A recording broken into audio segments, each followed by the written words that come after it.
Hi guys, this is Miriam at High Life Auto. I am out doing a video test drive on a 2004 Ford Expedition. If you've never been on my video test drives before, the way it works is I drive the vehicle on video and I tell you what I see, hear, think, smell, and feel to give you the best indication of being in the driver's seat without actually being in the driver's seat. I'm not a mechanic and this is not meant to be a 182-point inspection. Rather, this is meant to be a sneak peek into how the vehicle drives and any potential issues I notice as we're going along. So we'll take a look around the vehicle, we'll take a look under the hood, and then we'll go for a drive. I drove this one up at the auction for like 5 minutes, and that's all I've got so far. So I'm gonna pop this hood and get out and see what we've got. All right, on this side it looks pretty decent. Really no rust on the wheel wells or anything. These back tires are good, really good, probably at least 75%. Most Expeditions, yeah, they've got rust under there on the rockers. It's hidden by the doors, but it's on there. It's on all of them. It does have the third row. Looks like it's pretty clean inside. It's got a sunroof, which we'll check when we get inside.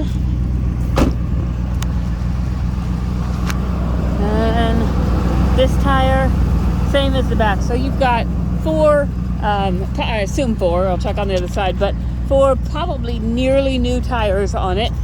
Looks like they all match, so they replaced them all. Back here, again, it looks pretty decent. You've got a little bit of paint coming off here and up here. It's pretty common on Expeditions and Explorers.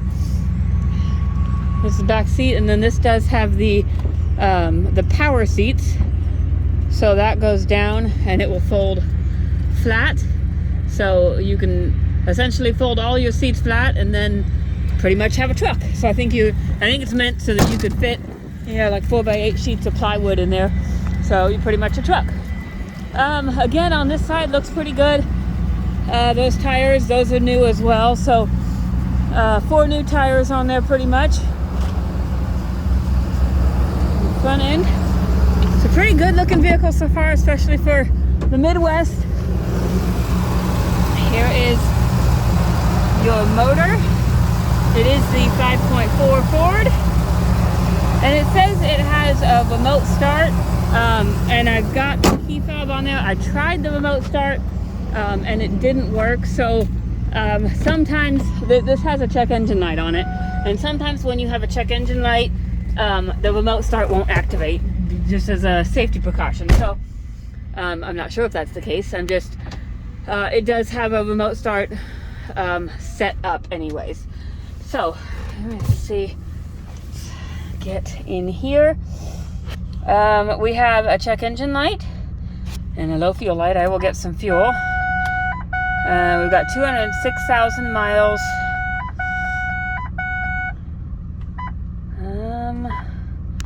Nothing else interesting on there. Okay, so just as a check engine light, that corresponds to a focus in. There we go. Cylinder 3 misfire. Most of the time it's plugs and wires. We just redid all the plugs and coils on that beast over there. Depending on where cylinder 3 is, I'm not certain which one it is, but if it's in the front, it's not that big of a deal. If it's in the back, it's kind of a pain, but it's still doable. So that's what that corresponds to. Let's see. The last person to drive this was kind of short, so got to adjust everything. This one is the one that's got the 2-wheel drive, the all-wheel drive, which is just when you don't really know if the road is icy or what it is. You can put it in all-wheel drive. I've got it in 4 high right now. You've got an indicator on the dash, and we're going to just make sure we have 4-wheel drive, and we do have 4-wheel drive. So 4-wheel drive works. There is also, when you put it in reverse, it says check backup aid. So the beeping that you get when you're about to hit something, for some reason that's not functioning the way that it's supposed to. I'll turn on our radio. Radio works.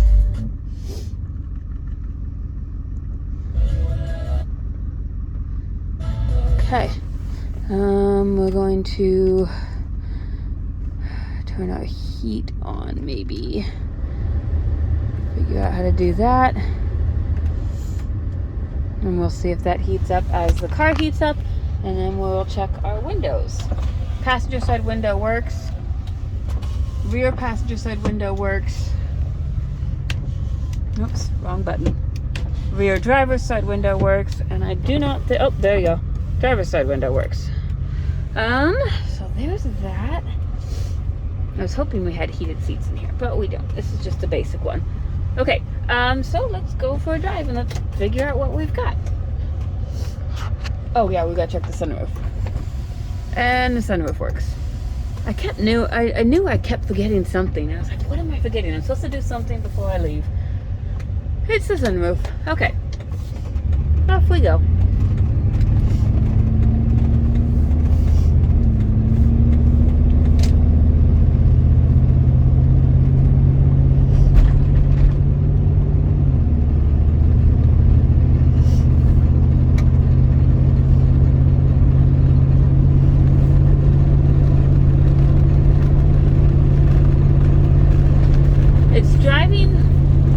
It's driving well as far as power goes.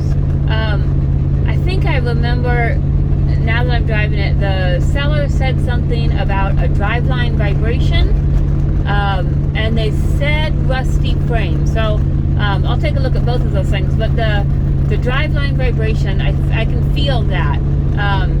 I don't know, I should probably get this taken in. I don't know if that's like a tire balancing issue. Since they put new tires on, maybe they didn't get the tires balanced, and so it's kind of vibraty. I don't think that's a word, but so they said driveline vibration, and you can feel it. It's just kind of like being in a massage chair, like kind of like your whole vehicle's in a massage chair. And then the rusty frame, which I will take a look at, and I'll take a look at on video and show you what I see and see if it's anything. Sometimes dealers will tell you that and it's nothing, and sometimes they'll tell you that and it's something. So we will find out for sure when we kind of finish up this test drive. But it's driving really well. It has good power. It's shifting through all the gears. The brakes are good and solid. I don't hear any suspension noise. The left turn signal works, right turn signal works, windshield wipers work. We'll turn around here and check our cruise and our horn. I don't really want to check our horn right now because there's a guy right in front of me and I don't want him to think I'm flagging him down, but we will check our cruise and see if it works. And let's see, we've got our cruise light on, and there we go. It's holding. So cruise also works. We'll check our horn when we get past this guy, or when we get down to check out the frame. But so for the most part, vehicle runs and drives very well. Probably needs it probably needs an oil change because it's due 500 miles ago. 2, it probably needs something with a misfire, so it probably needs a plug and coil to start, and then you kind of see where it goes from there.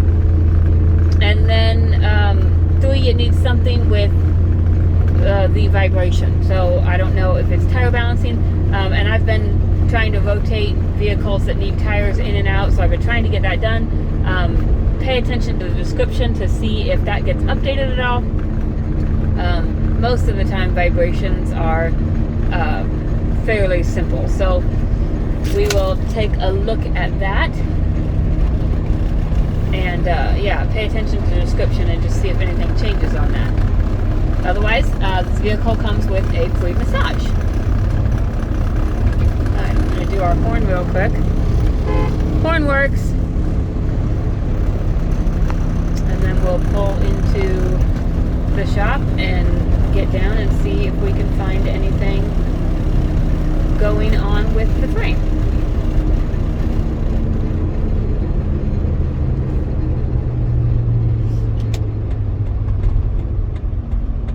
Usually I check that before I leave, so it's not such a long test drive, but I forgot this time until I started driving it. Okay, so we're back, and we'll get underneath and see what the seller saw.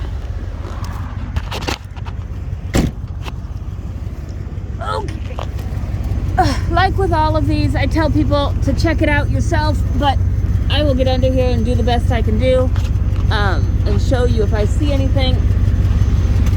Now it looks like all I see is surface rust. I don't see anything that looks concerning. It looks like there's new ball joints on there. I don't think those are factory, so that's kind of cool. Let me get over on the other side, and we'll see if we see anything over there. Sometimes, because the seller they have to disclose rusty frames. So sometimes, like when a vehicle is towed on a rollback or something, when they put those hooks in there, the hooks get pulled, and then they have to disclose rusty frame regardless of what it is. But I don't see anything other than surface rust here. So, like I said, come take a look at it. But all I see, this is just rockers right here, and I think that's probably the worst part. I don't see anything that really looks like concerning. See, here's the rockers underneath there, and that's every vehicle in the Midwest. That's every Expedition for sure. But like I tell everybody, check them out for yourself. But I don't see anything. But just the seller disclosed it to us. We're going to disclose it to you, and we'll see what we've got. So, like I said, description if you have any questions, and then my phone number is 309-267-7200. I'm going to go get gas and get inside where it's warm. Thanks, guys.